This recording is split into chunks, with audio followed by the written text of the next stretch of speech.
All right.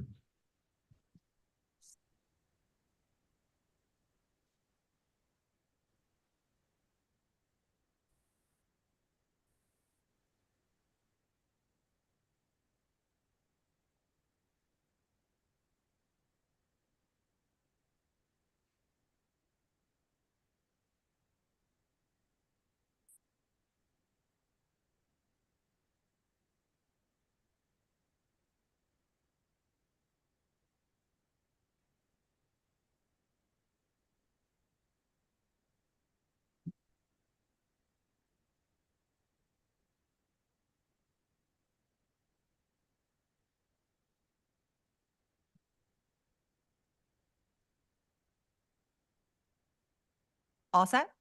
Okay. Hi, everyone. I'd like to call today's Human Resources Committee to order today, October 17th, 2024. If we could have a brief moment of silence.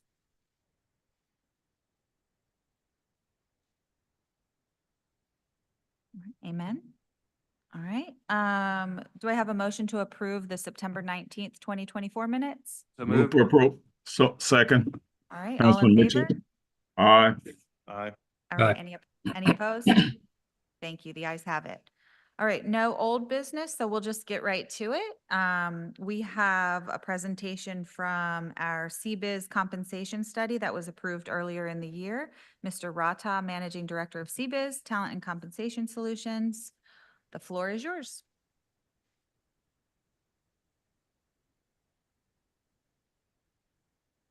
Thank you very much. It's great to be here today. And we met a little bit at the beginning of the process to approve the compensation analysis. Now we're here to share some of our findings, recommendations, methodology, and the like. So I've prepared a number of slides that I'll go through that explain those things. But certainly as I go through this, if there's something that doesn't make sense, if I'm going too fast, if I'm going too slow, if you have questions, don't hesitate to interrupt. I'm here to answer your questions. At a very high level, the CBiz compensation consulting team, I'm based in St. Louis, Missouri, but we service clients literally from coast to coast. So I'm in Charleston this week. Next week, I'll be in Chicago. I'll be in Orlando the following week. We work literally all across the country. We do a lot of work within the public sector with cities, counties, state governments, but also work across a broad spectrum of employers. So we're working within healthcare, manufacturing, nonprofit organizations, and the like. So really want to spend some time today talking about an overview of the project. What was our methodology, findings? We'll talk about our recommendations. Again, it's intentionally bold and underlined. I'm here to answer your questions, so don't hesitate to ask if I can help in any way.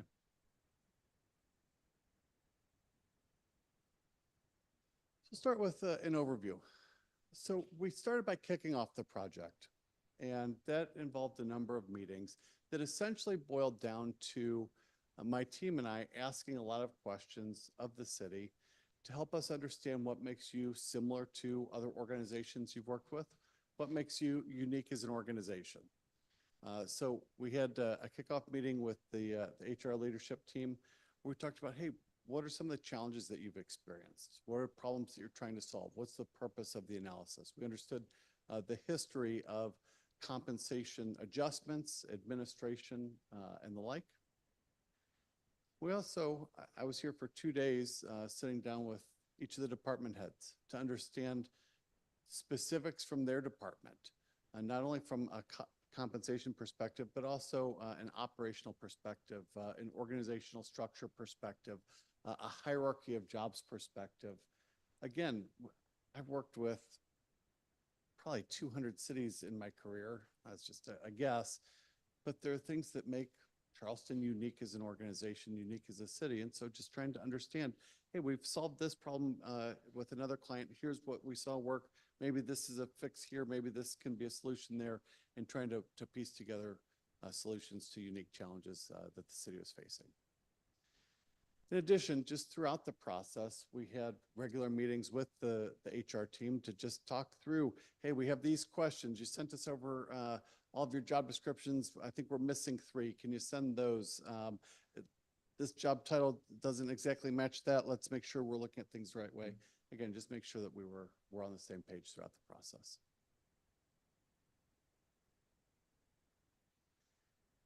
In addition, on the front end, we collected a lot of data from the city. So things like an employee census file. I mentioned the job descriptions. We had extensive notes from interviews and meetings. And we started by creating a job architecture framework. So that's a way of just organizing all the cities at the job, maybe in a different way than they're traditionally thought of. And so we didn't just think of them in terms of department and job title, but we created job families. Within a particular department, there may be a lot of jobs that are in a similar family, but they may go across job families as well. We also had job functions.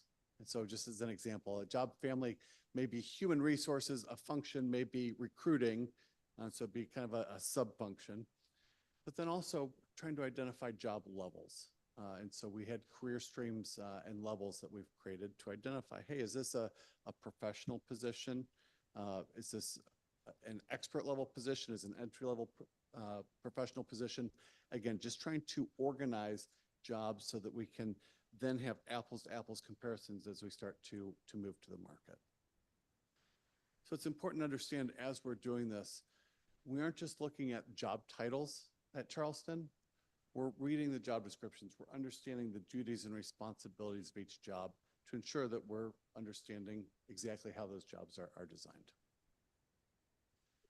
As an outcome of this job architecture, it helps the city identify things like career paths. Hey, I am an accountant too. What is the next step that I may think about in terms of my career progression?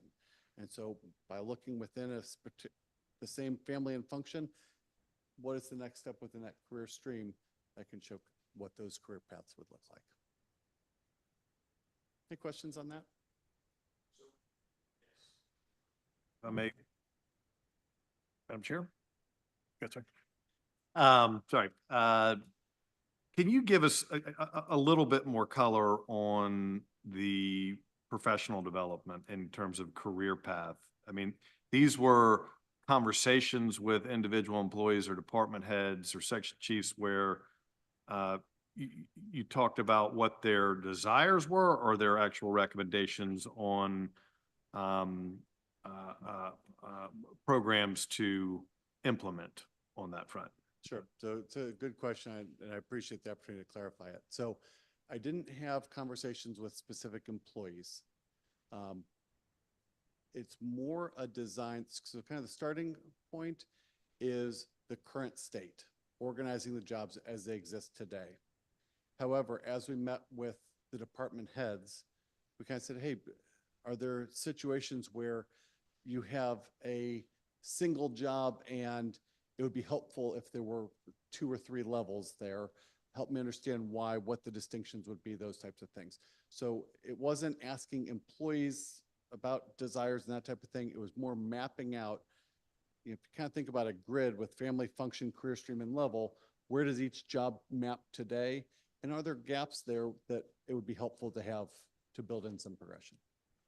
Thank you. I appreciate the clarification. And just for the committee's knowledge, I did want to point out that in the various meetings I'm going out and meeting with the different departments, talking with individual employees from all levels. And I will say that the idea of professional development is something that has been repeatedly brought up by different employees of the city, just for background information. Yeah, beyond that, I'm seeing it as a challenge nationwide across industries. Particularly, we've been in a very, very tight labor market, and organizations have been trying to keep up with this rapidly changing labor market. It can be difficult to do financially, but beyond the dollars, if employees feel like they're in a dead-end job or even if they're not, if it's just not communicated to them, what does that next step look like? That can be an impetus for somebody to consider leaving as well, for sure.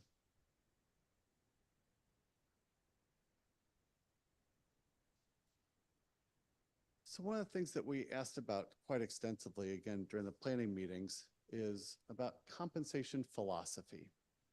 And how do you compete with the market? How should you compete with the market?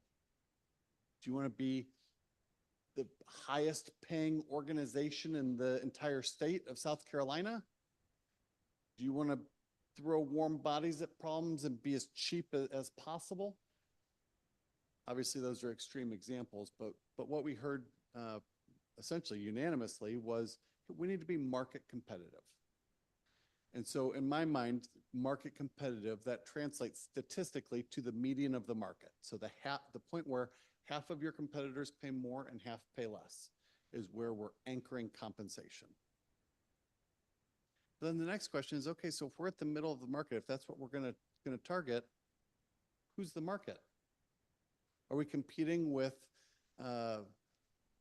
Apple and Google? Are we competing within just the local labor market? Are we competing exclusively with other cities within the government sector? And what we heard is that kind of differs on a job-by-job basis to some extent. And so we define the labor market in three ways: size, geography, and industry. For size, there's typically a correlation between executive compensation and the size of an organization. You know, broadly, you'd expect the CEO of a $1 billion company to earn more than the CEO of a $10 million company, all else being equal. But that $1 billion company or the $10 million company, if they're hiring receptionists, they don't necessarily pay more or less based on the size of the organization. The large company may hire more receptionists, but it doesn't really impact pay. And so, that's, again, I'm kind of using an exaggerated example, but size, where we focused on the operating budget to define size, really had an impact in terms of comparisons for senior level positions at the city. Geography, Charleston's a unique area. It's a unique area in many ways. My jaw about hit the floor when I walked into this room for the first time. But from a compensation perspective, it presents some unique challenges as well. And so what I heard is that it's very expensive to live here. People oftentimes have long commutes, or they have been here for a long time before it became unaffordable. But generally speaking, it's an expensive place to live, and a lot of employees have to drive past other employers on their way to get to work. And so we need to be competitive within this higher cost area. To be clear, our focus in the data that we used, we didn't look at cost of living differences, which would say how much does a gallon of gas, how much does a house cost. We instead looked at compensation differences. How much does it cost the city as an employer to hire a parking attendant, an accountant, a department head? Then industry is another consideration.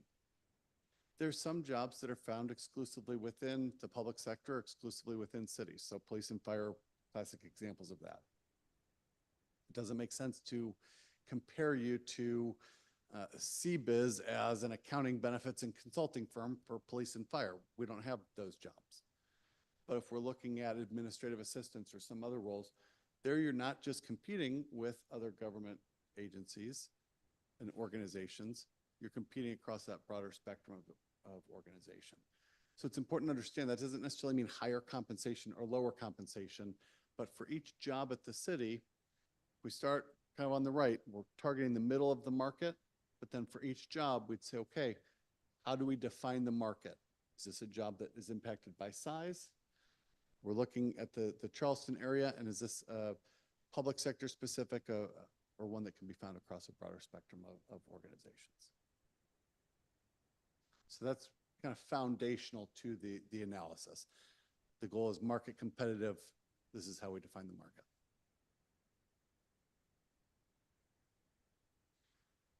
We also went through a process where supervisors were asked to review the current job descriptions for accuracy. And so we got the existing job descriptions. We also got supervisor comments, updates, and notes, clarifications, and the like. Part of our process that is almost done, okay, is we're rewriting the job descriptions so that all the job descriptions will be in a standardized format and the like.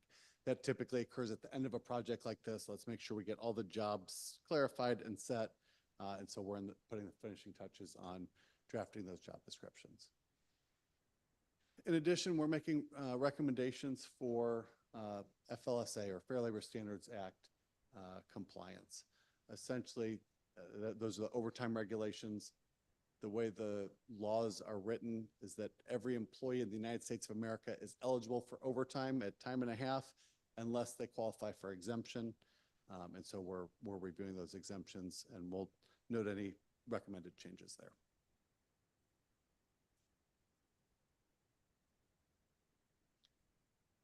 So we talked about looking at the 50th percentile of the market, point where half pay more and half pay less, and how we define the market. And so as a firm, we spend, in next year's budget, it's almost $300,000 on compensation salary survey data. That's data that will be obsolete a year from now. And so there are hundreds, if not thousands, of salary surveys that go into the analysis. Each is going to slice and dice the data a little bit differently. Some are going to be South Carolina specific. Some may have national data. We may need to adjust it to Charleston. Some may be specific to public sector or different types of jobs. But there's a robust amount of salary survey data that goes into the analysis. Again, from a job matching perspective, we aren't just looking and saying, hey, you have this job title that says accountant, so that must be an accountant. We're reading the job descriptions to understand those duties and responsibilities, because perhaps what you call accountant, we call accounting clerk or controller or senior accountant. By understanding those duties and responsibilities, that allows us on a survey by survey basis to ensure they're making appropriate matches. Then that data, any salary survey data is by definition a historical record. It's backwards looking. The data may be 3 months old, 6 months old, 9 months old, 12 months old, but it is not current data. And so we have, and not only that, different surveys are going to have different time periods. So one survey may be 12 months old, one may be 3 months old. And so we need to not only put those on a common apples to apples time frame, but we also want to project it forward. And we'll talk about the lead lag relationship here in just a moment, but we're actually projecting it into the future a little bit. And so we're looking at an adjustment factor of 3.7%. That is a historically fairly high adjustment factor for salary survey data. Again, we're in a historically fairly high, highly competitive labor market. And then we provided all kinds of. I mean, Yeah, sure. where do you get the 3.7? I mean, is that, I mean, CPI tied, or is it just a factor you apply every year based on what? Sure. So it's not CPI, but it's close. So again, it kind of goes back to what I said earlier, where we're not looking at cost of living. How much does the house cost? We're looking at cost of labor. So it's the employment cost index is what we're using very heavily right now. There's also data on projected salary adjustments from an organization called World at Work. It's formerly known as the American Compensation Association, but it's looking at trends in the market for compensation.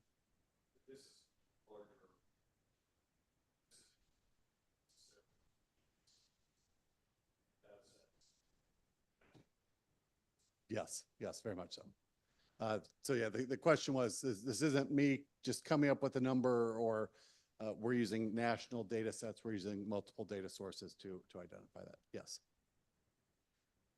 So within our results, and we have a couple of examples here, and by the way, they are samples. It says ABC code, so don't like try to squint at it. To the accounting specialist is at 42,065. It's made up data. But we're reported the market data for every job at the county. We looked at base salary as well as total cash compensation to look at the value of bonuses in the market for some jobs. We looked at the value of benefits and how does that impact the overall compensation package. And at the end of our analysis, we get down to the employee by employee level of detail for specific recommendations. So we're not going to get into that level of weeds today, but we've done that level of analysis and provided it to the city.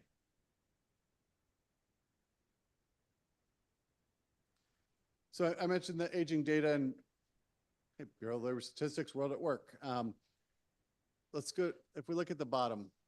So I mentioned that we're aging the data forward. And so we're aging the data to July 1st of next year, of 2025. And the idea is that we're creating what's called a lead lag relationship to the market. So let's make the math real easy. Let's say instead of the 3.7%, let's just call it 4%. The idea is that if you were to implement new salary structures effective January 1st, you would start 2% ahead of the market because we're adjusting to July. Over the course of that year, as the market increases, as of July 1st, your structures would be right at market competitive levels. As we continue to get into the back half of the year, you would fall slightly behind market so that as of December 31st, you'd be 2% below the market, but it would be time to update your minimums, midpoints, and maximum to make sure that they remain market competitive. And so we're projecting halfway through the following year. So we aren't always ahead of the market. We aren't behind the market from day two. We're creating that lead lag relationship. Does that make sense?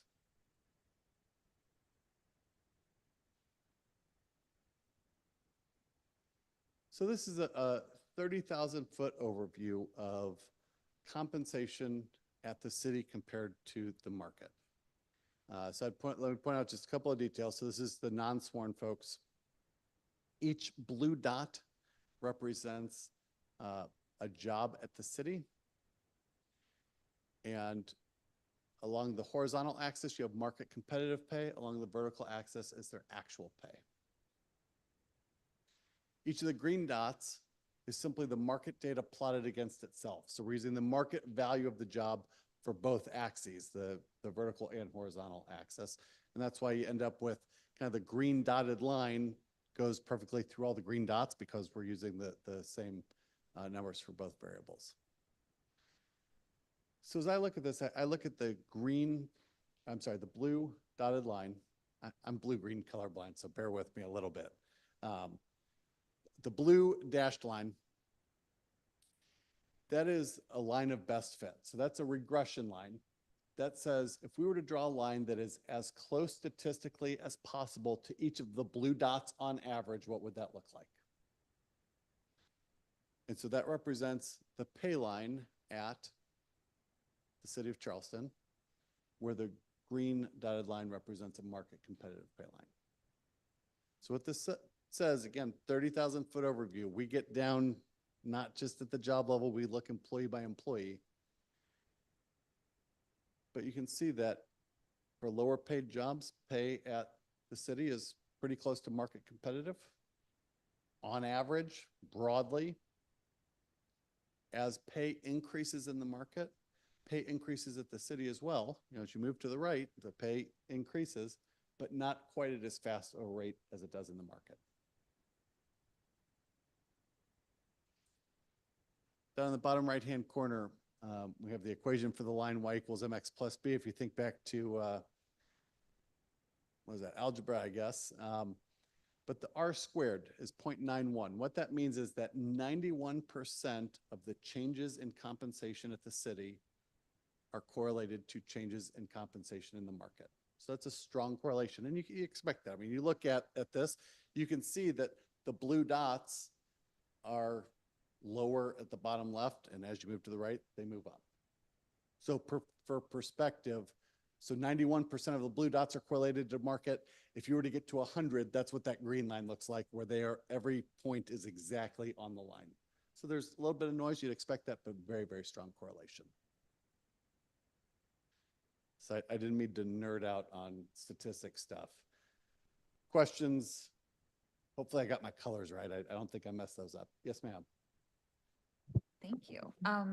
What municipalities, it may be in the next slide, so if it is, what municipalities, did you focus on for these comp purposes? Do you know specifically? I mean, there are obviously a lot that have come up in our discussions in this committee that we compete with, obviously for employees. So do you have specific I don't have it in the municipalities? presentation and Okay. I don't recall specifically. I believe it's in our report. I guess my short answer today, as I stand here, is exactly who you'd expect it to be, but Okay, I don't recall. okay. exactly who it I is. would assume it's all, all of the surrounding municipalities. Okay, all right, thank you. All of the surrounding, but I also want to be clear that kind of going back to one of the previous slides, we didn't just look at other municipalities. We're looking at the broader market for some jobs as well. Other questions?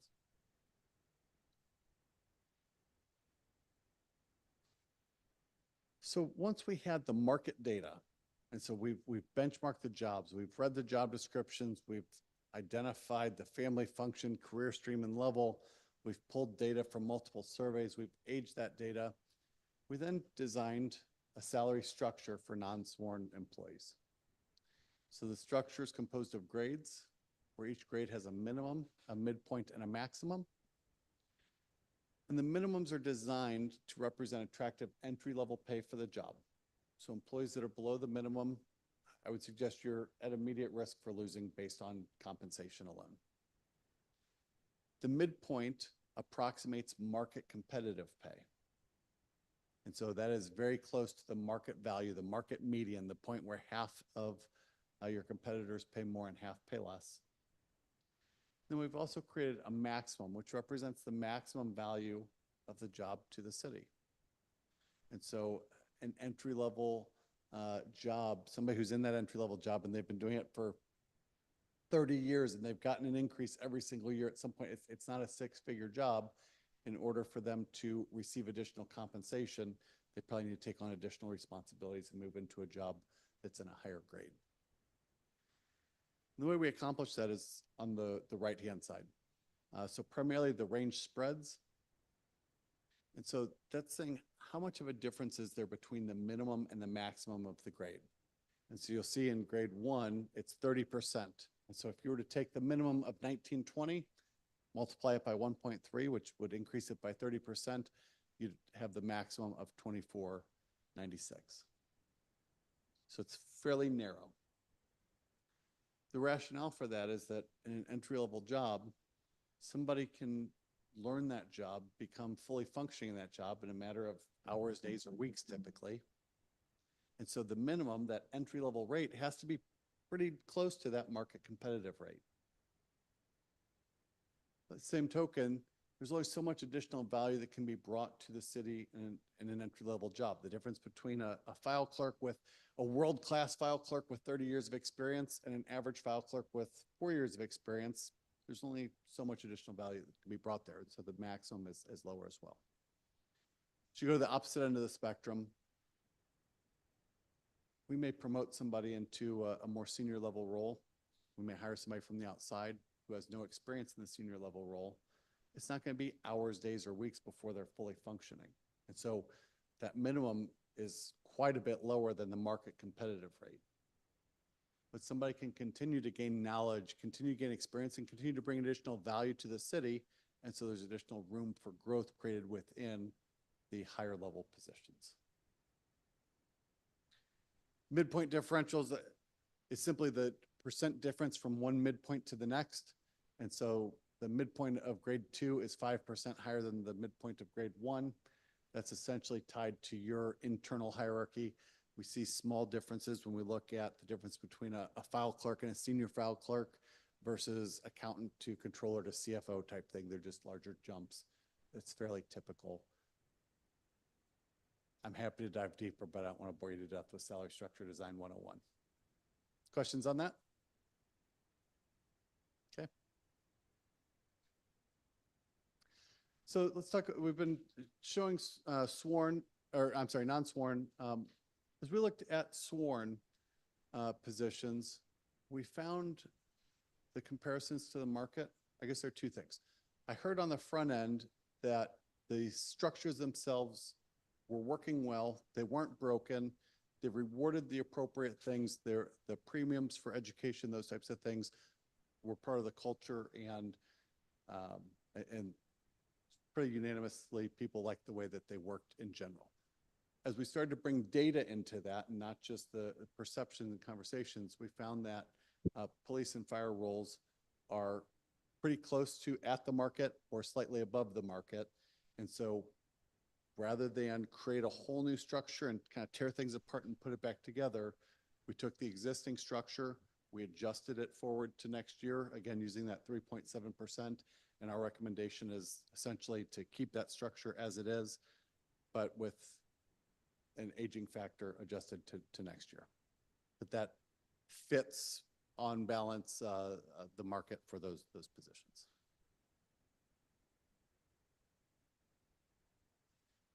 So I mentioned that the midpoint of the grade approximates the market value of the job. The way we do that is that's how we assign each job to a grade. So here we have an example on the right. We have a generic job XYZ. We've determined that the market median, again, the point where half of your competitors pay more and half pay less, is $35,455. So we'd simply compare that to the midpoints for each grade. Again, we have a sample structure with just 3 grades.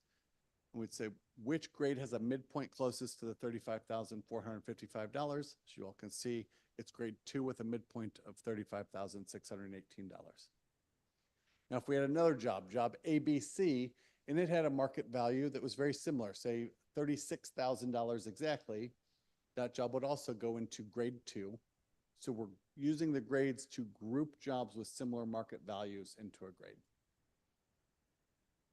That way we can administer compensation on an ongoing basis as opposed to having 281 grades that are off by a penny here, a penny here and there. We're grouping jobs with similar market values. Questions on that?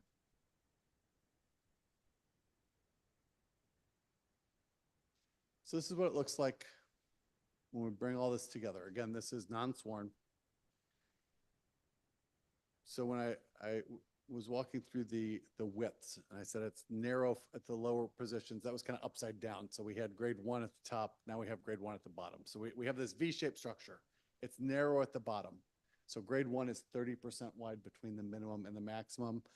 The top grade, grade 18, if I remember correctly, is 70% wide. When we looked at the scatter plot earlier, each of the dots was a job at the city.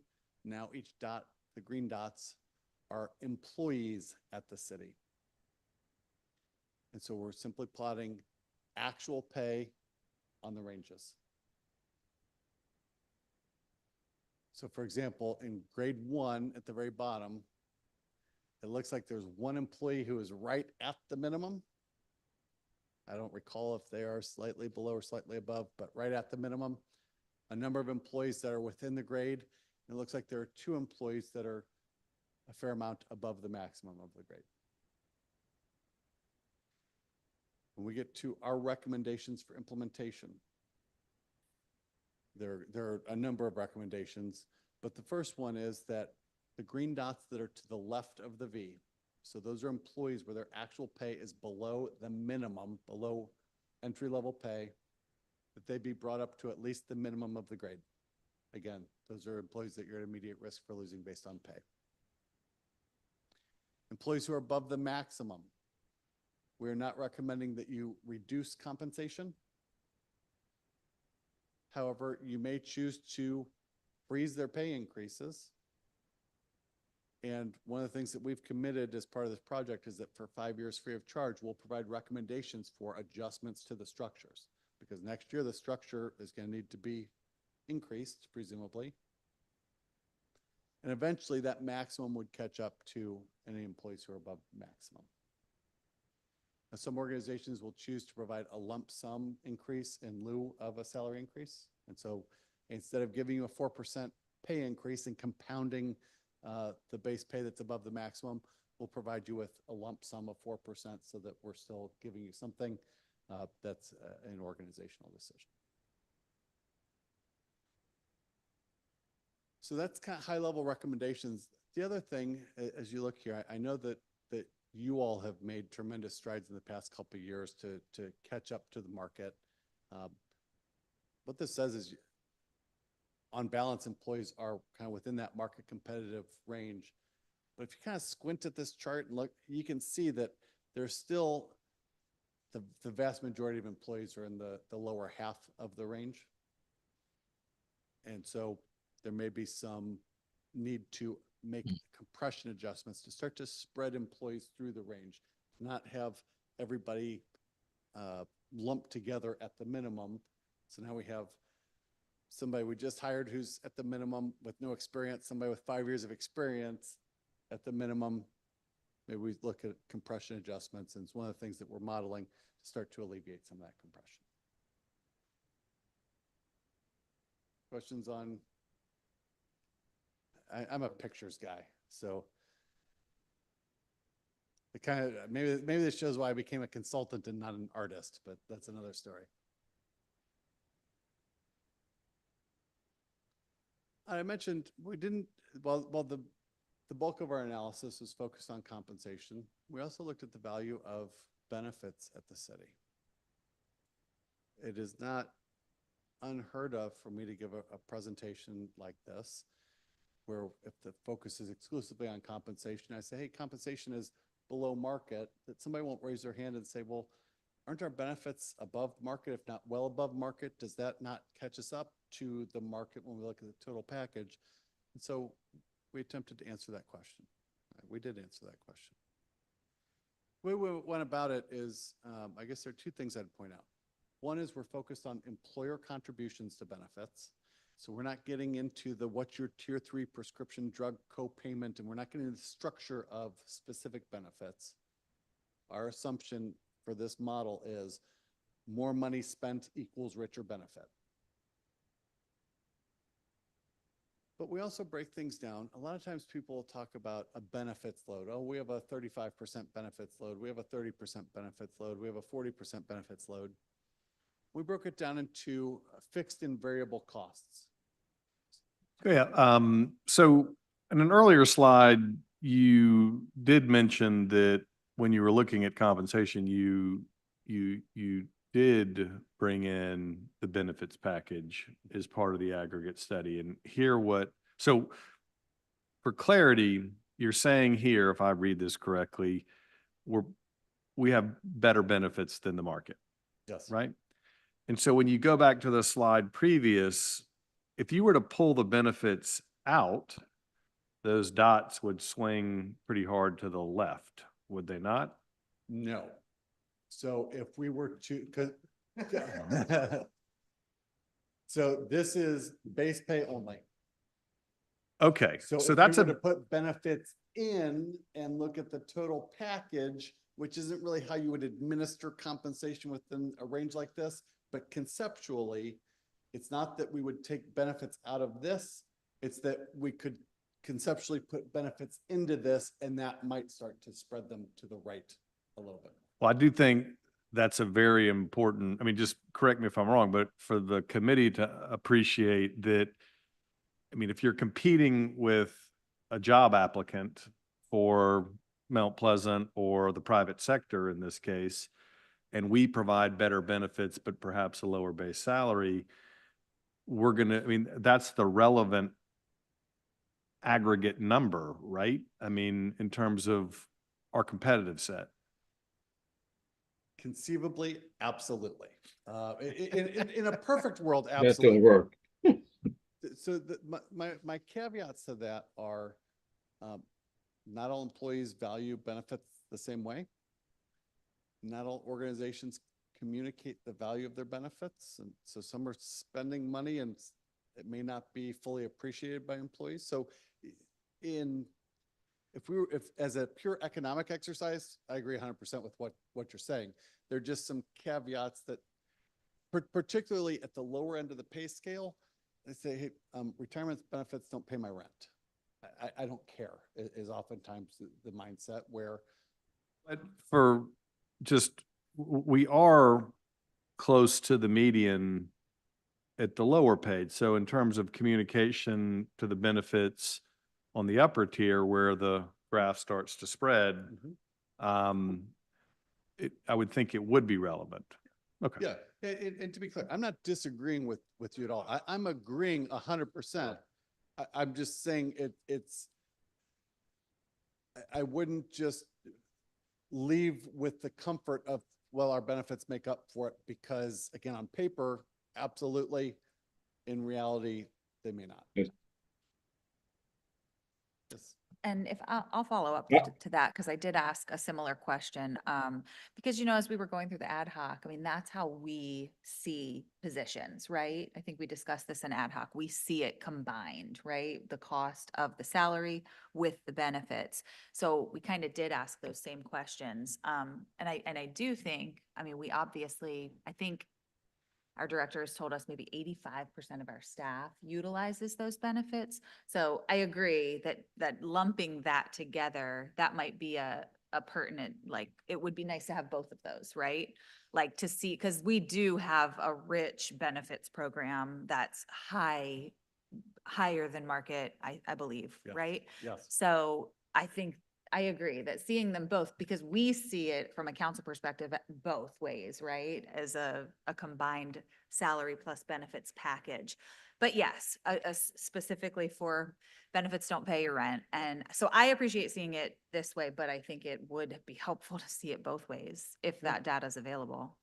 So the data are available. It's just a question of like when I showed this, there are real numbers for the minimums for each grade that should be used to administer compensation to determine, hey, we're thinking about hiring a candidate. What are we going to offer them? Potentially, we're going to pay for performance, or it's time for cost of living adjustments. How do we do that within the system? And so this is based on base pay for an administration purpose. This is kind of the high level. This may be a little too high level for what you're discussing, but it kind of illustrates what I was saying earlier. Hey, yeah, compensation base pay is a little bit below the market. The benefits are very rich. Oftentimes when I see this with other municipalities, the gray area, so that's the total package, compensation and benefits together. Oftentimes cities will have rich benefits, but it's a small enough piece of the package that it doesn't flip the script. And here it is, the benefits are sufficiently rich that it does kind of get you to that market competitive, if not bumping a little bit above with the inclusion of benefits.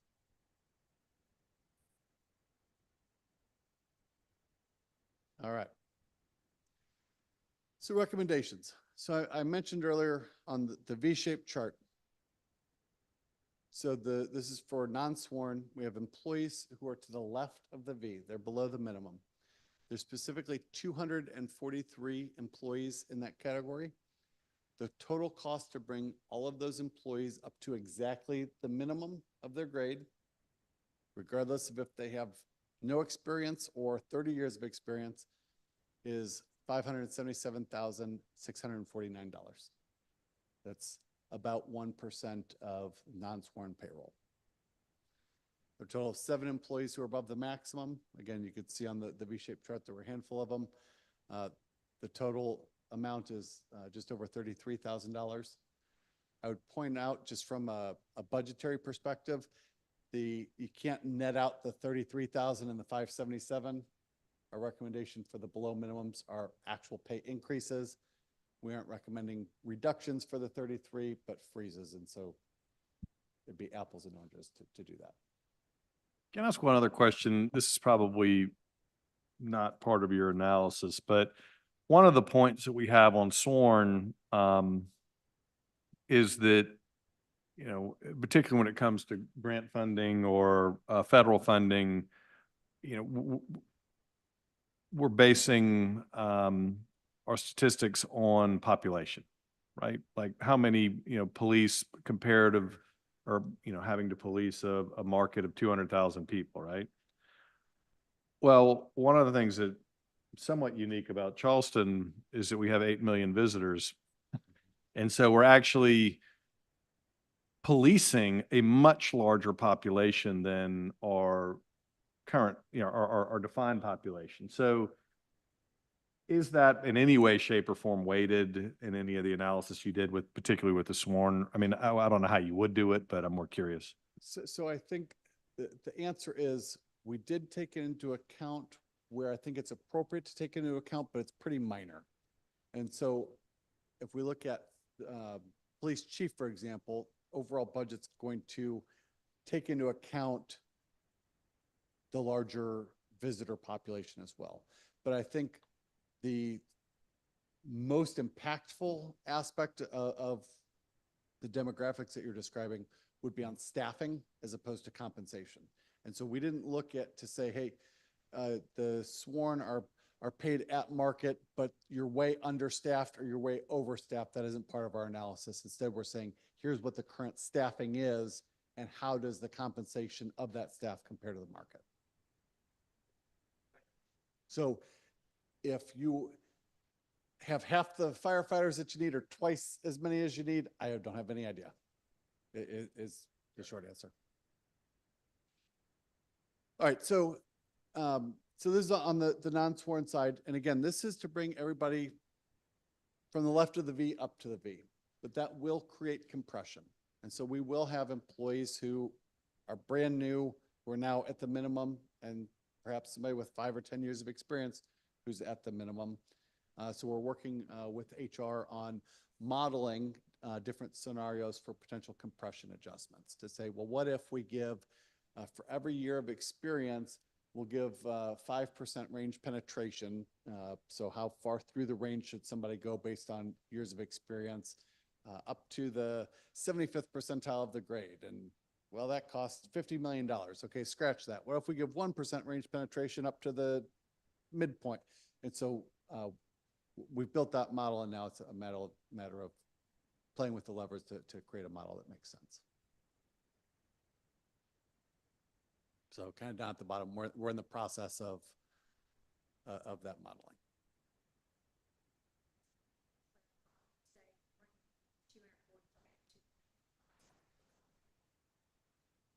Microphone.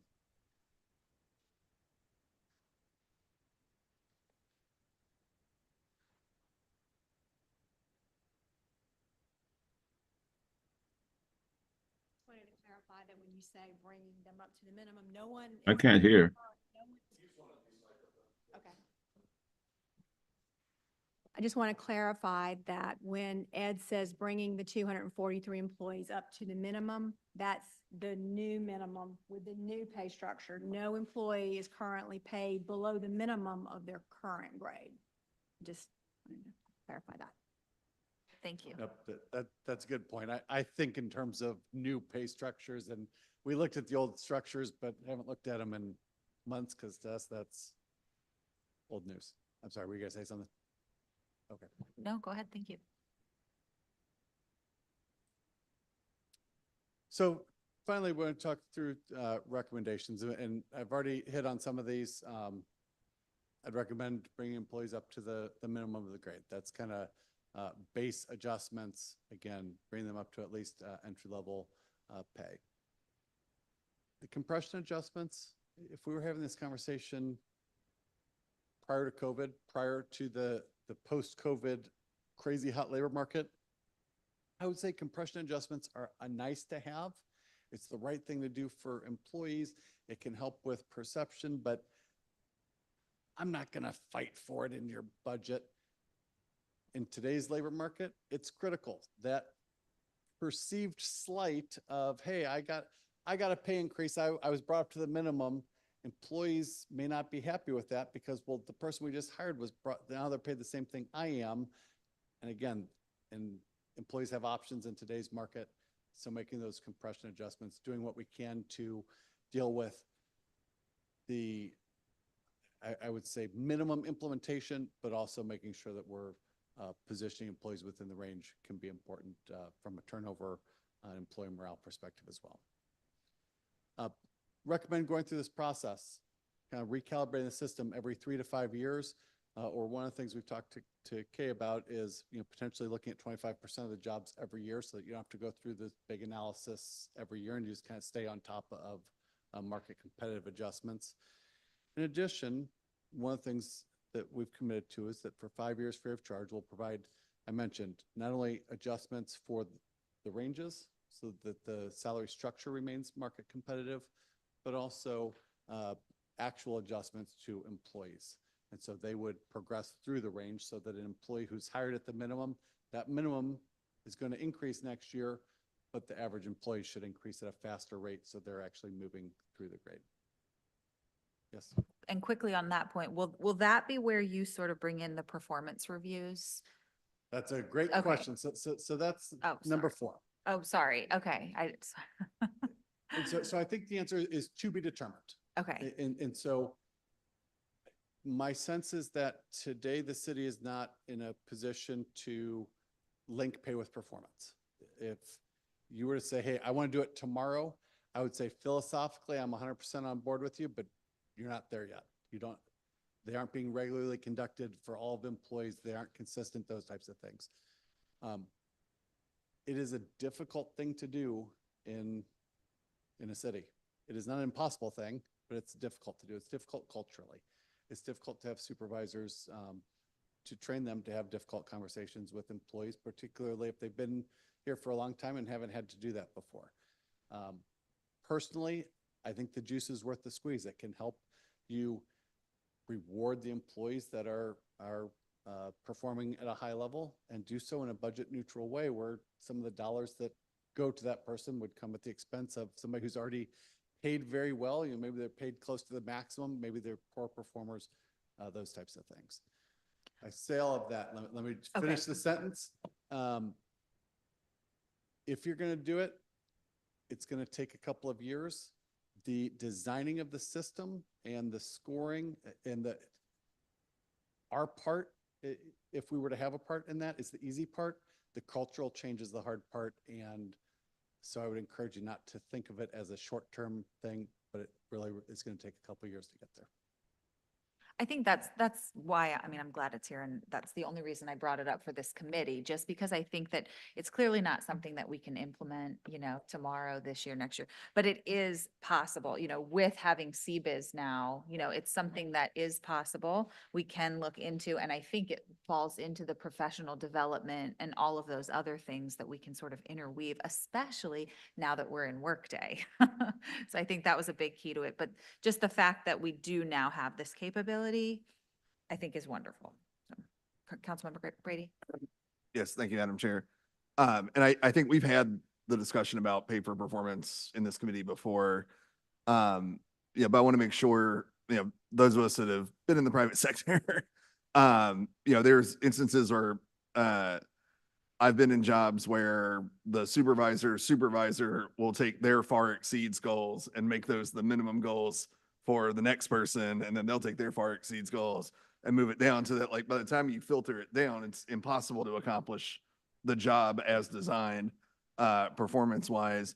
So I think we have to strike the right balance as we look to implement it, because, as much as we like to talk about running it like a business, it's not always an apples to apples kind of translation. But I do think that, especially as we've seen some of the data about where people start to stay with the city for a while and then leave, and that gets into the total comp package as well, because it's hard to tell, somebody working in environmental services that, like, hey, if you just stick with us for 26 years, like, you're not going to have to worry about retirement. And they're like, well, $2 an hour more at a private contractor, picking up trash and garbage, that's a lot for me and my family and helping out. But I think that the pay for performance side can help people move through the ranks a little quicker, and feel that they're not just kind of capping out against people who are here at the city trying to make it a career in the long run. And we can reward that. And so, really, really looking forward to exploring that as we go forward. Yeah, thank you. Mr. Mayor? Yeah, I agree with you completely. When I was first looking at this, no question, I was pretty hardcore for performance-based pay, or shifting to that. I still am, very much so, but it's a little more complicated. And I think we will need, if we do go that route, which again, I would be all for, we will need help in striking that balance. And we won't get the balance perfectly, but it still, I think, is a worthy exercise and a goal to start implementing. The one thing I did want to point out, Chair, though, because I've been having multiple meetings with regards to potential repercussions if we were to implement these as it relates to the budget, which you all will be able to get some detail on in the upcoming days. There's an urgency here in that trying to accommodate potential pay increases in this year's budget starting January 1 is going to be a challenge. Just trying to balance all the other spending needs that we have based on the requests that have come in. So I just want to lay that out to the committee. We don't have the specific numbers yet, but we need to be pragmatic about where we're going to end up in the budget. And it's, as you all are well aware, it's a push and pull. I mean, if we want to grant everything that's being recommended, we are certainly not going to be able to accommodate all the other needs and requests of the existing departments, as proposed. So I just mentioned that just in preparation and to manage expectations in the upcoming weeks related to the budget. And then one final question I did have for you. In terms of looking at compensation and in the aggregate with benefits or perhaps without, and cross-referencing it with our vacancies to true market test. I mean, was any of that done? I mean, we have certain departments that have substantially higher vacancies than others, and I'm just curious, what did the studies say about those specific departments? Does that make sense? So I guess I would answer it by saying we didn't specifically cross-reference vacancies, either specific jobs that were vacant, the number of vacancies in a department. Instead, we looked at, and I guess I'd bring in your prior comment about the budget as well. So at the beginning, I asked all kinds of questions about compensation philosophy, who the city competes with for talent, what's working, what's not working, all those types of things. But I never asked what's your budget for implementation. Hey, do you have $500,000? Is that a lot of money? Is that not a lot of money? How's that gonna fit within the push-pull?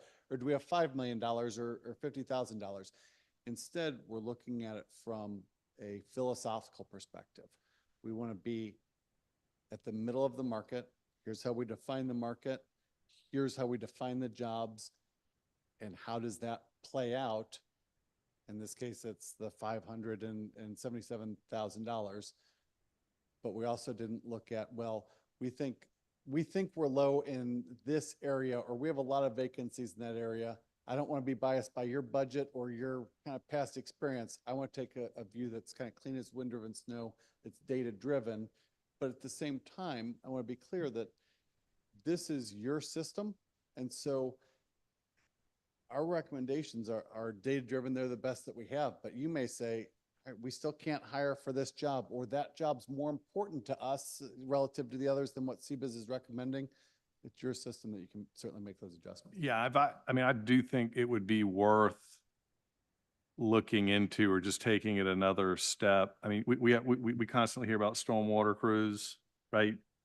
Vacancy being at 40%. I mean, year over year, it would just be good to know if those dots are way far to the left, because I do think there's going to potentially need to be, going back to the budget, a surgical implementation of this, when we start digging into the numbers. So let me answer that broadly.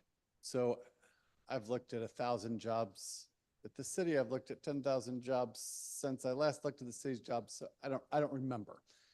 But what I can tell you is that when you mentioned stormwater, or another one is the meter readers, historically, I think the city maybe overemphasized minimum requirements for the job and didn't take into account some of the other factors that the market inherently does, such as people being yelled at, it's an unpleasant job, or, collecting trash. The minimum requirements show it as kind of an entry-level job if you just look at it on paper, but in order to get people to do that job, you have to pay higher. So broadly speaking, our findings are, yes, those are the types of jobs that would tend to go up the most, because that's where I think there was just a little bit of a misalignment with market. And Councilmember Mitchell, I see your hand up. Oh, I just want to ask you, Madam President, that all the council members can get a copy of the compensation study. That's about it. Yes, absolutely. You're Yeah, okay. We'll send it out. Yes. I just want to go through this myself and take my time. Yes, sir. I agree. Madam Chair, I've got a conference call with a bunch of lawyers, so I'm gonna have to excuse myself, but, I covered the second to last slide already about our updates, and I'm to questions. So I'm done, but happy to answer other questions you'll have. I guess my last before the mayor leaves, I mean, for this committee just to consider, I mean, I certainly think we have a lot of great information here. I think the obvious key takeaways are just the grading scale and the new matrix that'll go into lining up all the key positions is huge. So we're going to be, our HR department's going to be able to do that now because of this study. I obviously think that I agree, we have so many budget conversations coming up. I think this committee would agree that staff pay is a big deal and important. And one last thing is I do think that even if we don't, look at the entire package, possibly talking about, just having something in the coffers. I know we can't do we're probably not going to do merit-based pay, performance, things like that, but just that having something in the coffers for bonuses, if this isn't something that we're going to implement right away, that this committee should really consider, having a set amount for that. And that's it for you, Mr. Mayor. Just wanted to leave that there. And then for the committee, obviously the COLA increase is a big factor as well. So I didn't know, Ms. Wharton, can I put you, we have nothing yet. Well, so obviously the implementation of this, there's a lot, we still need the numbers for the COLA increase, but I was just wondering, I know you don't have it yet, but what did we have budgeted for 24? Do you know that off the top of your head? Did we do the COLA for 24? Yes. We did, what did we do, 7%? 5.8%?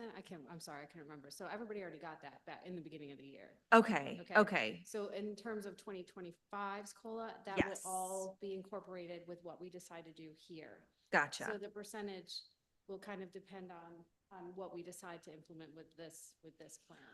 Okay. We And haven't Correct. really come up with a number yet. right. And I want the committee to And understand that we that'll be something we all discuss. Of course. And I think this is all great, but that's the one piece to this puzzle that we just don't have for today. I just wanted the committee to know that. Yes. All right. Thank you. Other questions? The None great for me. questions throughout, which I appreciate. Yeah. Thank you for answering all of those questions as we went on. I don't see anyone's hand up online. Do y'all have any other questions? No? Okay. I think moving on, that's pretty much it. I mean, Mr. Rata, thank you so much. Thank you. I know you guys squeezed a lot into, you really over delivered with what you promised your time frame when you came in, and you really got it all done, and we're a pretty big municipality, so thank you for getting all of that done. This is a beautiful city. It's Well, great. come back I love- anytime and look into our HR. Give us more data, but thank you. And I'm sure that he's going to send the study, and Mr. Rata is probably available as long as, with Kay to answer more questions. So thank you. Thanks. I just wanted to mention quickly that just a big thank you to the HR staff yesterday for the health fair. I think that was pretty incredible, and all the employees seemed to really appreciate it. So just a big thank you to your whole staff for putting that on. And then just for staff, I doubt maybe they love to watch these, maybe not, but I'm sure you send this out that there's open enrollment sites going to be available throughout the city, the rest of October. So if there is nothing else to come before the committee, I move we adjourn. I agree.